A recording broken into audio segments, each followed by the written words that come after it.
ബാക്കിലിരിക്കുന്ന ആൾക്ക് കംഫർട്ടിന് എന്ത് ചെയ്യണമെന്ന് അല്ലാതെ നമുക്കിപ്പോൾ മന്ത്ലി സാലറി വന്നിട്ട് കടം മേടിക്കാൻ പറ്റില്ലല്ലോ. ഇതിൻ്റെ വൈബ്രേഷൻ ഫുള്ള് നമുക്ക് ഫീൽ ചെയ്യും. മണ്ണെണ്ണ കിട്ടുകയാണെന്നുണ്ടെങ്കിൽ അത് യൂസ് ചെയ്യും, ഏറ്റവും ബെറ്റർ. ഇൻസ്റ്റാഗ്രാമിൽ ഞാൻ ഒരു സ്റ്റോറി ഇട്ടായിരുന്നു, നിങ്ങൾക്ക് എന്ത് വേണമെങ്കിൽ ചോദിക്കാന്നുള്ള രീതിക്ക് ഇട്ടായിരുന്നു. 100 ക്വസ്റ്റ്യൻസ് വന്നിട്ടുണ്ട്, സെയിം ആയിട്ടുള്ള ഒരുമാതിരി എല്ലാം സോർട്ട് ചെയ്തിട്ടുണ്ട്. നമുക്ക് ഓരോ ക്വസ്റ്റ്യൻസിൻ്റെ ആൻസറിലോട്ട് കിടക്കാം. ചെയിൻ ക്ലീനിങ് എപ്പോൾ ചെയ്യണം ആണ് ചോദിച്ചിട്ടുണ്ടായിരുന്നത്. ഗിയർ ഓയിൽ ഉപയോഗിക്കുകയാണെന്നുണ്ടെങ്കിൽ ഒരു 300 അല്ലെങ്കിൽ 400 കിലോമീറ്ററിൽ തന്നെ നമ്മൾ ചെയ്യണം, അല്ലെങ്കിൽ ഡ്രൈ ആകുമ്പോൾ ചെയ്യണം. ചെയിൻ ലൂബാണെങ്കിലും ആ കേസ് തന്നെ, നിങ്ങൾ എപ്പോഴാണ് ഡ്രൈ ആവണം അപ്പം ചെയ്യുക, അല്ലെങ്കിൽ ഒരു 300-400 കിലോമീറ്റർ നോക്കുക ലൂബ് ചെയ്യുക. ഡീസൽ വെച്ച് ക്ലീൻ ചെയ്യാൻ പറ്റുമോ, അതോ മണ്ണെണ്ണ ഉപയോഗിക്കണോ, അതോ പ്രോപ്പർ ക്ലീനർ മേടിക്കണം എന്നൊക്കെയാണ്. അപ്പോൾ അതിന് മൊത്തത്തിൽ ഞാൻ പറയാം, ഡീസൽ ഉപയോഗിച്ച ഇഷ്യൂ ആയിട്ട് കുറേ പേര് പറയുന്നുണ്ട്. ഒരുപാട് യൂസ് ചെയ്യുമ്പോൾ ചിലപ്പോൾ ഇഷ്യൂ വരാം, ഓറിങ്ങിന് ഇഷ്യൂ വരാം. പക്ഷെ ഞാൻ യൂസ് ചെയ്തിട്ട് എനിക്ക് അത്ര പണി വന്നിട്ടില്ല. മണ്ണെണ്ണ കിട്ടുകയാണെന്നുണ്ടെങ്കിൽ അത് യൂസ് ചെയ്യും, കെറോസിനാണ് ഏറ്റവും ബെറ്റർ. എന്നിട്ട് ലൂബ് ചെയ്യുക. ഗിയർ ഓയിൽ ആണെങ്കിലും കുഴപ്പമൊന്നുമില്ല, ചെയിൻ ലൂബ് ആണെങ്കിലും കുഴപ്പമൊന്നുമില്ല, ഏതാണെങ്കിലും ഓക്കെ ആണ്. പിന്നെ ഒരു ഡൗട്ടാണ് എയർ പ്രഷർ. ഫ്രണ്ടിൽ 25, ബാക്കിൽ 32 സിംഗിളായിട്ട് പോവുകയാണെങ്കിൽ. എപ്പോഴും പില്ലൻ ഉണ്ടെന്നുണ്ടെങ്കിൽ നമുക്ക് ഫ്രണ്ടിൽ 2 BSc കൂട്ടാം, 27, ബാക്കിൽ അതുപോലെ 34. ടയർ പ്രഷറിൻ്റെ കാര്യം അത്രേ ഉള്ളൂ. നിങ്ങളിത് എല്ലാ 2 വീക്ക് കൂടുമ്പോഴൊന്ന് ചെക്ക് ചെയ്യുക. പില്ലിയൻ കംഫർട്ട്, അതായത് ബാക്കിലിരിക്കുന്ന ആൾക്ക് കംഫർട്ടിന് എന്ത് ചെയ്യണമെന്ന് കുറേ പേര് ചോദിച്ചായിരുന്നു. എൻ്റെ വൈഫ് പുള്ളിക്കാരിക്ക് കംഫർട്ടിന് വേണ്ടി എന്താ ചെയ്ത് വെച്ച് കഴിഞ്ഞാൽ, ഫസ്റ്റ് ഇതിൽ സ്റ്റോക്ക് സീറ്റ് ആയിരുന്നു. അപ്പോൾ ആ സീറ്റിൽ നാട്ടിലോട്ടൊക്കെ പോകുന്ന സമയത്ത് നല്ല പെയിനാണ്. ഇതിലിരുന്ന് കഴിഞ്ഞാൽ ഉള്ളിലോട്ട് ഇങ്ങനെ പോകും. ഉള്ളിൽ പോയി കഴിഞ്ഞാൽ പിന്നെ പോയി തട്ട് നമ്മൾ ചേസിലേക്ക് നിട്ട് കുറേ നേരം കഴിയും. ഇതിൻ്റെ വൈബ്രേഷൻ ഫുള്ള് നമുക്ക് ഫീൽ ചെയ്യും. അപ്പം അതുകൊണ്ട് ഈ സീറ്റ് ഒന്ന് മാറ്റിയിട്ട് നമ്മൾ ടൂറിങ് സീറ്റ് മേടിച്ചായിരുന്നു. ടൂറിങ് സീറ്റ് ഇട്ടപ്പോൾ പിന്നെ കുറച്ചൊന്ന് ഹാർഡായി. ആ ഉള്ളിലോട്ട് പോയിട്ട് മൂവ്മെന്റ് ഇല്ലാത്തതിൻ്റെ ഡിസ്കംഫർട്ട് പോയിട്ട് നല്ല കംഫർട്ട് കിട്ടി. കുഴപ്പമില്ല, അത്യാവശ്യം കംഫർട്ട് ഉണ്ട്. ഞങ്ങൾ ധനുഷ്കോടിയൊക്കെ പോകുമ്പോൾ ഞങ്ങൾ ട്യൂബൊക്കെ വെച്ചിട്ടാണ് പോയത് ഇതിൻ്റെ മേലെ. പിന്നെ അതിനൊക്കെ ഉപരി നിങ്ങളൊരു 1 മണിക്കൂർ കൂടുമ്പോൾ എന്തായാലും ഒന്ന് സ്റ്റോപ്പ് എടുക്കുക, അതാണ് നടക്കുള്ളൂ. പിന്നെ ഒരാൾ ചോദിച്ചത് മൈലേജ് നമ്മൾ എങ്ങനെ ഓടിക്കണം എന്ന് ചോദിച്ചായിരുന്നു. ഇങ്ങനത്തെ വണ്ടി എടുത്തിട്ട് മൈലേജ് നോക്കിയിട്ടല്ല വണ്ടി ഓടിക്കുക, ഓക്കെ കറക്റ്റാണ്. പക്ഷേ ഇതിൻ്റെ മൈലേജ് നമുക്ക് എഫിഷ്യൻ്റ് ആയിട്ട് കിട്ടണം എന്നുണ്ടെങ്കിൽ എന്താ ചെയ്യുക വെച്ച് കഴിഞ്ഞാൽ, കോൺസ്റ്റന്റ് സ്പീഡാണ് എനിക്ക് വർക്കായിട്ടുള്ളത്. നോർമലി നിങ്ങൾ സർവീസും കാര്യങ്ങളൊക്കെ ചെയ്യുക, എയർ പ്രഷർ രണ്ടും ചെക്ക് ചെയ്യുക. ലോങ് ഡിസ്റ്റൻസ് ഒക്കെ പോകുമ്പോൾ എന്താ ചെയ്യുക വെച്ച് കഴിഞ്ഞാൽ, കോൺസ്റ്റന്റ് സ്പീഡ് പിടിക്കുക. ഇപ്പോൾ ഒരു 70 ആണെങ്കിൽ 70 തന്നെ നിങ്ങൾ മെയിൻറ്റെയിൻ ചെയ്ത് പോകാൻ നോക്ക്, അപ്പോൾ നല്ല മൈലേജ് കിട്ടും. സ്പീഡ് വേരി ചെയ്യുമ്പോഴാണ്, ആക്സിലറേഷൻ കൂടുമ്പോഴൊക്കെയാണ് മൈലേജ് കുറയുന്നത്. അതേപോലെ സഡൻ ബ്രേക്കിങ്. അപ്പം അങ്ങനെ പോകുമ്പോൾ എന്താ വെച്ചാൽ മൈലേജ് കിട്ടും, അത് കൺഫേം ആണ്. നിങ്ങളൊന്ന് ട്രൈ ചെയ്ത് നോക്ക്. സ്പീഡ് കോൺസ്റ്റന്റ് ആയിരിക്കും, നമ്മൾ സ്പീഡ് ഇങ്ങനെ വേരി ചെയ്ത് പോകാതെ ഒരു സ്പീഡ് ഇങ്ങനെ നൈസായിട്ട് ക്രൂസ് ചെയ്ത് പോവുക.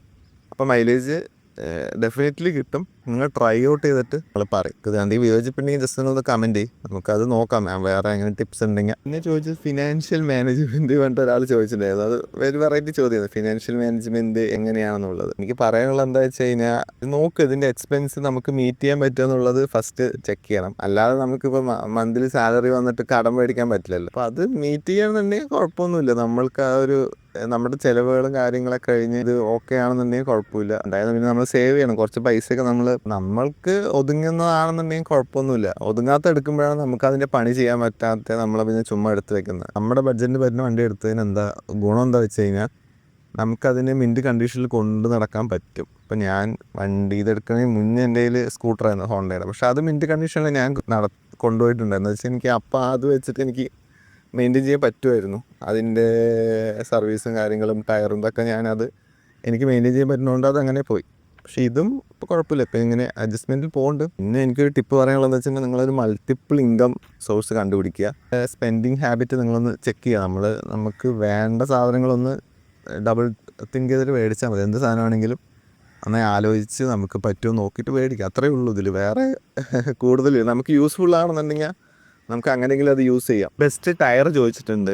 2-3 ഓപ്ഷൻസ് ഇപ്പം ബെസ്റ്റ് ഉണ്ട്. റോഡ് യൂസ് ഒക്കെ ആണെന്നുണ്ടെങ്കിൽ നമുക്ക് ബാക്കിൽ മാച്ചസ് ആക്കാം. നല്ല രീതിക്ക് ഓഫ് റോഡ് പോകണമെന്നുണ്ടെങ്കിൽ നിങ്ങൾ റേസിൻ്റെ ട്രെയിലറൊക്കെ എടുക്കുക. നിങ്ങൾക്ക് ഫ്രണ്ട് ഏതാണെങ്കിൽ കുഴപ്പമൊന്നുമില്ല കേട്ടോ. സിയറ്റ് ആണെങ്കിൽ ഇപ്പോൾ എൻ്റെ 21 വരെ കിട്ടിയിട്ടുണ്ട്. ഇപ്പോൾ എനിക്ക് മാറ്റണം. മാച്ചസും റേസും പറയാൻ കാരണം എന്താ വെച്ച് കഴിഞ്ഞാൽ, പെർഫോമൻസും മൈലേജും കിട്ടുന്നുണ്ട്. അപ്പോൾ അതുകൊണ്ടാണ് ഞാനത് റെക്കമെൻഡ് ചെയ്യുന്നത്. ട്യൂബ്ലെസ് കൺവേർഷൻ പ്രാക്ടിക്കലി ചെയ്യാൻ പറ്റുമോ, അതോ അത് ചെയ്ത് കഴിഞ്ഞാൽ ഇഷ്യൂ വരുമോ, അത് ആരെങ്കിലും ചെയ്യുന്നുണ്ടോ എന്നുള്ള രീതിക്ക് കുറേ ചോദിച്ചായിരുന്നു.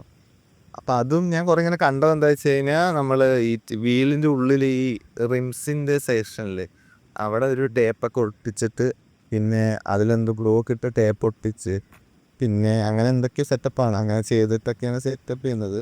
അത് എത്ര കൊണ്ട് പ്രാക്ടിക്കൽ ആകുമെന്ന് എനിക്കറിയില്ല. പിന്നെ നമ്മളിതെങ്ങനെയൊക്കെ ചെയ്യുമ്പോൾ തന്നെ വെയിറ്റ് ഓട്ടോമാറ്റിക്കലി കൂടും. പിന്നെ അലൈൻമെൻറ്റ് ഇഷ്യൂസ് കാര്യങ്ങളൊക്കെ നല്ല നോക്കി കറക്റ്റായി ചെയ്താൽ വലിയ കുഴപ്പമൊന്നുമില്ല. അതറിയില്ല എനിക്ക് കറക്റ്റായിട്ട് ഈ ട്യൂബ്ലെസ് കൺവേർഷൻ്റെ കറക്റ്റായിട്ട് എനിക്ക് അറിയില്ല. നല്ല രീതിക്ക് ചെയ്യുന്ന ആരെങ്കിലും ഉണ്ടോ ഇല്ലയോ എന്നൊന്നും ഞാൻ കണ്ടിട്ടില്ല. എന്താ വെച്ച് കഴിഞ്ഞാൽ കമ്പാരിറ്റീവ്ലി അതിന് ഇപ്പോൾ കുറവല്ലേ, സ്പോക്ക് വീൽസ് വണ്ടികൾ കുറവല്ലേ, അതുകൊണ്ട് ഇത്രയ്ക്കുള്ള സൊല്യൂഷൻസ് ഒന്നും വന്നിട്ടില്ല. അപ്പോൾ നിങ്ങൾക്ക് എന്തെങ്കിലും അറിയാമെന്നുണ്ടെങ്കിൽ ഒന്ന് കമൻറ്റ് ചെയ്യും. പിന്നെ കുറേ പേർക്കുള്ള ഡൗട്ടാണ് നമ്മുടെ ഈ എൻജിൻ്റെ കളറ്, അതേപോലെ വണ്ടി ഇങ്ങനെ നീറ്റാക്കിയിട്ട് കൊണ്ട് നടക്കുന്നത് എങ്ങനെയാണുള്ളത്. വാഷ് ചെയ്തിട്ട് ഇവിടെ ഒരു സിലിക്കോൺ സ്പ്രേ അടിക്കും. ഓക്കെ, സിലിക്കോൺ സ്പ്രേ അടിച്ചിട്ട് അത് വാഷ് ചെയ്യുക മാത്രമേ ചെയ്യുള്ളൂ. അത് ഒരു മന്ത്ലി വൺസൊക്കെ ഞാൻ കഴുകാറുള്ളൂ ഡീറ്റെയിൽ ആയിട്ട്. അല്ലെങ്കിൽ 2 മാസം കൂടുമ്പോൾ ഡീറ്റെയിൽ ആയി കഴുകുമ്പോൾ അപ്പോൾ ഒന്ന് സ്പ്രേ ചെയ്ത് കൊടുക്കും. അതാണ് ഞാൻ ആകെ ചെയ്യാറുള്ളൂ. അതിൽ കൂടുതലൊന്നും ഞാൻ ചെയ്തിട്ടില്ല. വണ്ടി മേടിച്ചപ്പോൾ തൊട്ട് അങ്ങനെ കണ്ടിന്യൂ ചെയ്ത് വന്നതാണ്. പിന്നെ വെയിലത്ത് നിർത്താതിരിക്കുക. ചിലപ്പോൾ പ്രാക്ടിക്കലി പറ്റില്ല, വെയിലത്ത് നിർത്താതെ ട്രൈ ചെയ്യാം. അത്രയും നമുക്ക് ചെയ്യാൻ പറ്റുള്ളൂ. അതൊക്കെ ചെയ്ത് കഴിഞ്ഞാൽ നീറ്റായിട്ട് ഉണ്ടാവും. അപ്പം ഞാൻ ആ സിലിക്കോൺ സ്പ്രേൻ്റെ ലിങ്ക് വേണമെങ്കിൽ ഞാൻ താഴെ കമൻറ്റ് ചെയ്ത് വെക്കാം, അല്ലെങ്കിൽ മെസ്സേജ് അയച്ചാൽ ഞാൻ ലിങ്ക് ഷെയർ ചെയ്ത് തരാം. മീറ്ററിൻ്റെ വൈബ്രേഷൻ ഉണ്ടോ എന്നുള്ളത് ചോദിച്ചായിരുന്നു. മീറ്ററിൻ്റെ വൈബ്രേഷൻ അത് എൻ്റെ വണ്ടിക്ക് ടോപ്പ് എൻഡിൽ പോകുമ്പോൾ ചെറുതായിട്ടുണ്ട്. അപ്പോൾ മീറ്റർ വൈബ്രേഷൻ ഫുള്ളായിട്ട് കുറയ്ക്കണമെങ്കിൽ ഒന്നില്ലെങ്കിൽ നമുക്ക് വാറണ്ടി ഉണ്ടെങ്കിൽ മാറ്റി തരാം എന്ന് റിക്വസ്റ്റ് ചെയ്യാം. ഇല്ലാന്നുണ്ടെങ്കിൽ ഇത് അഴിച്ചിട്ട് ഫുള്ള് റീസെറ്റ് ചെയ്യണം. അത് അസംബ്ലി അഴിച്ചിട്ട് ഉള്ളിൽ 2 സൈഡ് ടൈപ്പൊക്കെ വെച്ച് ഒട്ടിച്ച് കഴിഞ്ഞാൽ അഡ്ജസ്റ്റ് ചെയ്ത് കറക്റ്റാക്കാം. ബെസ്റ്റ് ഹെഡ്ലൈറ്റ് ചോദിച്ചായിരുന്നു. നമുക്ക് LED പോവാം, സെയിം സ്വാപ്പ് ചെയ്യാം LED. അത് ഫിലിപ്സിൻ്റെയൊക്കെ കിട്ടും നല്ലത്. അപ്പോൾ നിങ്ങൾക്ക് അങ്ങനെ പോവാം. അതിനേക്കാളും ബെറ്റർ ഓപ്ഷൻ എനിക്ക് റെക്കമെൻഡ് ചെയ്യാൻ തോന്നുന്നത് വെച്ചാൽ നിങ്ങൾ ഓക്സിലറി ലൈറ്റ്സിലോട്ട് പോവുക. ഈ HJG അല്ലെങ്കിൽ മാഡ് ഡോഗ്സ് എന്നൊക്കെ പറഞ്ഞ ബ്രാൻഡിൻ്റെ ഒക്കെ ഉണ്ട്. അത് അത്യാവശ്യം നല്ല ക്വാളിറ്റിയാണ്. കുറച്ച് പ്രീമിയം ആയിരിക്കും. അത് 2000 രൂപ വരും. ഈ HJGയുടെയൊക്കെ 2 ലൈറ്റൊക്കെ വരുന്ന സമയത്ത് 2000 അല്ലെങ്കിൽ 3000 4000 രൂപ വരും. ആ ഒരു പ്രൈസ് റേഞ്ച് വരും. മാഡ് ഡോഗ്സിലൊക്കെ പോകുമ്പോൾ കുറച്ചും കൂടി പ്രീമിയം 6000 7000 ഒക്കെ പോകും. അപ്പോൾ അതിക്ക് പോകണ്ട, നിങ്ങൾ HJGക്ക് തന്നെ ഒന്ന് നോക്ക്. നിങ്ങൾക്ക് അഫോർഡ് ചെയ്യാൻ പറ്റുന്ന HJG നോക്ക്. അതാകുമ്പോൾ 2 ലൈറ്റ് സെറ്റ് ചെയ്താലേ അത് ഫോഗിൽ പോകുമ്പോഴും അടിപൊളിയായിരിക്കും. സ്പോട്ട് ലൈറ്റ് പോലെ കിട്ടും. ഇത് നമ്മൾ LED ഇട്ടാൽ ഓക്കെയാണ്, നല്ല പവർ കിട്ടും. കുറച്ചും കൂടി എനിക്ക് ബെറ്ററായി തോന്നിയത് ഈ സാധനമാണ്. ഫോഗ് ലൈറ്റ് 2 സെറ്റ് ചെയ്ത് നല്ല ക്ലിയർ ആയിട്ട് സെറ്റ് ചെയ്യണം.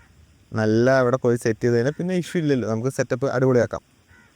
അപ്പോൾ നിങ്ങൾ അതും കൂടെ ഒന്ന് നോക്ക്. പിന്നെ കോൺസെപ്റ്റ് ഇഷ്യൂ ചോദിച്ചിട്ടുണ്ട്. കോൺസെപ്റ്റ് ഇഷ്യൂ ഞാൻ ഒരിക്കൽ കോൺസെപ്റ്റ് മാറ്റിയായിരുന്നു. അതിൻ്റെ ഇഷ്യൂ നമുക്ക് എങ്ങനെ അറിയാൻ വെച്ച് കഴിഞ്ഞാൽ സ്ലോ സ്പീഡ് നമ്മൾ ഗട്ടറിലൂടെ പോകുമ്പോൾ, അതായത് നമ്മുടെ നാട്ടിൻപുറത്തുള്ള ചെറിയ ചെറിയ ഗട്ടറിൽ കൂടെ പോകുമ്പോൾ അടി വരും. മെല്ലെ പോയി നോക്കിയാൽ നമുക്കതിന് അടി കിട്ടും, ഹാൻഡിൽ ബാർക്കൊരു അടി കിട്ടും. അപ്പോൾ അത് കോൺസെപ്റ്റ് ഇഷ്യൂ എന്ന് മനസ്സിലാക്കുക. ഇല്ലെങ്കിൽ സെൻറ്റർ സ്റ്റാൻഡ് ഇട്ടിട്ട് ബാക്കിലൊരാളിരുന്ന് ഈ ഇവിടെ സ്റ്റെമ്മിൽ പിടിച്ചൊന്ന് ഇളക്കി നോക്കിയാൽ ചെറിയൊരു സൗണ്ട് കിട്ടും. സ്റ്റെമ്മിൽ പിടിച്ചിട്ടൊന്ന് നമ്മൾ സെൻറ്റർ സ്റ്റാൻഡ് ഇട്ടിട്ട് സ്റ്റെമ്മിൽ പിടിച്ചൊന്ന് ഇങ്ങനെ ഇളക്കി നോക്കിയാൽ മതി, ബാക്കിലൊരാളിനെ ഇരുത്തിയിട്ട്. അപ്പോൾ ആ അടിൻ്റെ നമുക്ക് മനസ്സിലാവും. പിന്നെ വണ്ടി എത്ര കിലോമീറ്റർ ചോദിച്ചു. 21,000 കിലോമീറ്റർ ആയിട്ടുണ്ട് വണ്ടി. 3 വർഷം ആവാറായി. പിന്നെ മൊബൈൽ ഹോൾഡറിൻ്റെ ചോദിച്ചിട്ടുണ്ട്. മൊബൈൽ ഹോൾഡർ നിങ്ങൾക്ക് എനിക്ക് തോന്നുന്നു ബോബോയുടെ മൊബൈൽ ഹോൾഡറാണ് കുറച്ച് നല്ലത്. ഞാൻ വെച്ചിട്ടില്ല, വെക്കാൻ തന്നെ ബോബോൻ്റെ വെക്കാമെന്നുണ്ട്. പിന്നെ ഈ ചെയിൻ സ്പ്രോക്കറ്റിൻ്റെയും ടയറിൻ്റെ ലൈഫ്. ചെയിൻ സ്പ്രോക്കറ്റിൻ്റെ ലൈഫ് നമ്മൾ ഓടിക്കുന്നതിനനുസരിച്ചിട്ടാണ്. എനിക്കിപ്പോൾ 21,000 വലിയ കുഴപ്പമില്ല എനിക്ക്. പക്ഷേ കുറച്ചും കൂടി ഓടുള്ളൂ തോന്നുന്നുണ്ട്. ചിലവിടെ കയറി ഇറങ്ങുന്നുണ്ട്. ഒരു 25,000 26,000 കിട്ടും. ചിലർക്ക് 30,000 വരെ കിട്ടിയിട്ടുണ്ട്. നല്ല രീതിക്ക് ഓടിക്കുന്നവർക്ക് അത് കിട്ടും. നല്ല രീതിക്ക് പറഞ്ഞാൽ ഒരുപാട് വലിപ്പിക്കാതെ നമ്മൾ പ്രോപ്പർ ഗിയറിൽ വണ്ടി ഓടിക്കില്ലേ, നല്ല കറക്റ്റ് സ്പീഡിൽ, അല്ലാതെ ടോപ്പ് ഗിയർ ഇട്ട് മെല്ലെ പോകാനോ അങ്ങനെയൊന്നും ചെയ്യാത്തവർക്ക് കിട്ടും, നല്ല ലൈഫ് കിട്ടും. ടയറിൻ്റെ ലൈഫ് അതും പുതിയതായി മേടിക്കുന്നവർ കുറേ ഡൗട്ടാണ്. ടയറിൻ്റെ ലൈഫ് ഫ്രണ്ട് 20 കിട്ടും, ഏത് ടയർ ഇട്ടാലും 20-21. ബാക്ക് C8 ആണെന്നുണ്ടെങ്കിൽ 12, 14, 13 കിട്ടുള്ളൂ. മാച്ചസ് ആണെന്നുണ്ടെങ്കിൽ കുറച്ചും കൂടി കൂടുതൽ കിട്ടും, ഒരു 20ൻ്റെ അടുത്തേക്ക് കിട്ടും. ഇപ്പം എൻ്റെ ഇട്ടിട്ട് തന്നെ 8,000 ആയിട്ടുണ്ട്, 8-9 ആയിട്ടുണ്ട്.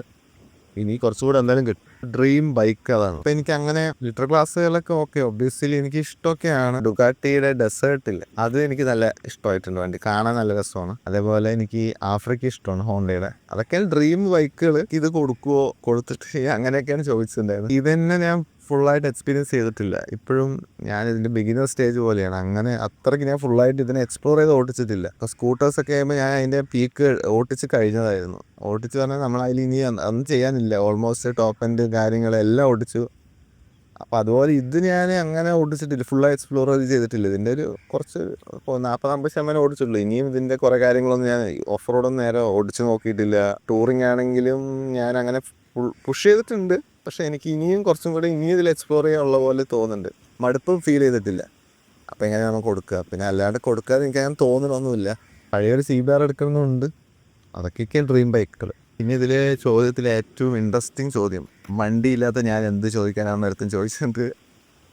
അവൻ എന്തും ചോദിക്കാം. അപ്പം എൻ്റെ അടുത്ത് വേറെ ആൾ ചോദിച്ചില്ല, ഫിനാൻഷ്യൽ മാനേജ്മെൻറ്റ് എങ്ങനെയാണെന്ന് ചോദിച്ചു. അതുപോലെ നിങ്ങൾക്ക് എന്ത് വേണമെങ്കിലും ചോദിക്കാം. ഞാൻ എന്താണെങ്കിൽ ആൻസർ അത് ഞാൻ പറയുമോ, നിങ്ങൾക്ക് ചോദിക്കാനുള്ളൊരു ഓപ്ഷനല്ലേ. അപ്പോൾ നിങ്ങൾ എന്തോടെ ചോദിച്ചോ, അല്ലെങ്കിൽ എന്താണ് നിങ്ങളെന്താ ചോദിച്ചോ, അല്ലെങ്കിൽ ജോലി റിലേറ്റഡ് ആയിട്ട് ഡൗട്ടോ എന്താണ് നിങ്ങൾ ചോദിച്ചത്, തന്നേതാ. വണ്ടി വേണമെന്നൊന്നുമില്ലല്ലോ, വണ്ടിയൊക്കെ ഇപ്പോഴല്ലേ വന്നത്. ഇപ്പം ഞാനാണെങ്കിൽ വണ്ടി എടുത്തത് ഇപ്പോഴല്ലേ. ഞാനും നിങ്ങളെ പോലെ കോമൺ ആയ ഒരാൾ തന്നെയാണ്. എന്താ കുറച്ചിങ്ങനെ വീഡിയോ എടുത്ത് ഇടേണ്ടതേ ഉള്ളൂ വ്യത്യാസം. അല്ലാതെ അങ്ങനെ ഞാൻ വലിയ പ്രോ റൈഡറോ അങ്ങനെയൊന്നും അല്ല.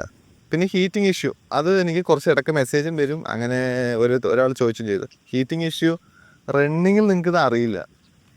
ട്രാഫിക്കിൽ നമുക്ക് ഹീറ്റ് അടിക്കും, പക്ഷെ അങ്ങനെ നമ്മൾ കാലിൽ ഇന്ന് മുട്ടിന് താഴോട്ടാണ് ഹീറ്റ് ഉണ്ടാവുള്ളൂ. അങ്ങനെ ഒരുപാട് ഹീറ്റ്, പിന്നെ ഇങ്ങനെ ഹീറ്റ് ഇങ്ങനെ വേവായി വരുന്ന പോലെ ഫീൽ ചെയ്യും. ഇങ്ങനെ മുകളിലോട്ട് ഇങ്ങനെ നമ്മൾ വണ്ടിയിൽ ഇവിടെ ഇരിക്കുന്ന സമയത്ത് നമ്മളിങ്ങനെ ഇരിക്കുന്ന സമയത്ത് ഇവിടെ നിന്ന് ഇങ്ങനെ വേവായിട്ട് വരുന്ന പോലെ ഫീൽ ചെയ്യും.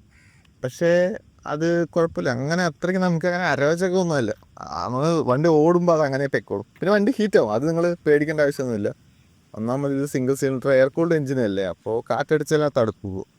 അപ്പോൾ നമ്മൾ വണ്ടി നന്നായി ഓടുമ്പോൾ പ്രശ്നമില്ല. അതൊന്നും കാര്യമാക്കണ്ട. 410cc, അതും ഓയിൽ കൂൾഡ് എയർ കൂൾഡ് എഞ്ചിനല്ലേ, സിംഗിൾ സിലിണ്ടറുമാണ്, ഹീറ്റാവും. അപ്പം അങ്ങനെ നിങ്ങൾ വിചാരിച്ചാൽ മതി. വേറെ അങ്ങനെ ഹീറ്റായിട്ടൊന്നും സംഭവിക്കാനൊന്നും പോകില്ല. വണ്ടിക്ക് അങ്ങനെ വേറെ പ്രശ്നമൊന്നും വരില്ല, അങ്ങനെ ഓഫായി പോകുന്ന ഇഷ്യൂ ഒന്നും വരില്ല. അപ്പോൾ അത്രയേ ഉള്ളൂ ഈ വീഡിയോയിൽ. നിങ്ങൾക്ക് എന്തെങ്കിലും അഭിപ്രായങ്ങളൊക്കെ ഉണ്ടെങ്കിൽ നിങ്ങൾ ജസ്റ്റ് ഒന്ന് കമൻറ്റ് ചെയ്താൽ നമുക്ക് അതുപോലെ സെറ്റ് ചെയ്യാം. ഓക്കെ, കൂടുതൽ നിങ്ങൾക്ക് എന്തെങ്കിലും അറിയണമെന്നുണ്ടെങ്കിൽ ഈ വീഡിയോയിൽ ഇടയ്ക്ക് കമൻറ്റ് ചെയ്താൽ മതി. ഞാൻ അത്യാവശ്യം എല്ലാ കമൻറ്റ്സും റിപ്ലൈ കൊടുക്കാറുണ്ട്. വർക്കാണെങ്കിലും കാര്യങ്ങളിടയിൽ തിരക്കാണെങ്കിൽ ഞാൻ അത്യാവശ്യം നോക്കിയിട്ട് റിപ്ലൈ തരും. നിങ്ങൾ അതുകൊണ്ട് റിപ്ലൈ തരില്ല വിചാരിക്കേണ്ട. വൈകിട്ടാണെങ്കിൽ റിപ്ലൈ കിട്ടും. അത് അത്രയും നിങ്ങൾക്ക് കിട്ടില്ല എന്നുണ്ടെങ്കിൽ നിങ്ങൾ ഇൻസ്റ്റാഗ്രാമിൽ മെസ്സേജ് അയക്കും, നമുക്ക് സെറ്റാക്കാം. ഇൻസ്റ്റാഗ്രാമിൽ ഞാൻ എല്ലാത്തിനും റിപ്ലൈ കൊടുക്കാറുണ്ട്, മെസ്സേജിനൊക്കെ. പിന്നെ എന്താ കമൻസിന് റിപ്ലൈ കൊടുക്കാത്ത ചില കമൻസൊന്നും നമുക്ക് അറിയില്ല, നോട്ടിഫിക്കേഷൻ വരുന്നൊക്കെ കുറച്ച് ബഗ്സൊക്കെ ഉണ്ട്.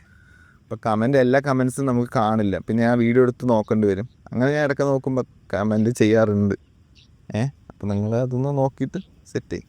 അപ്പോൾ ഈ വീഡിയോ അത്രയേ ഉള്ളൂ. നമുക്കപ്പോൾ അടുത്തൊരു ടോപ്പിക്കായിട്ട് അടുത്തൊരു വീഡിയോ കാണാം. അപ്പോൾ ഓക്കെ, ബൈ.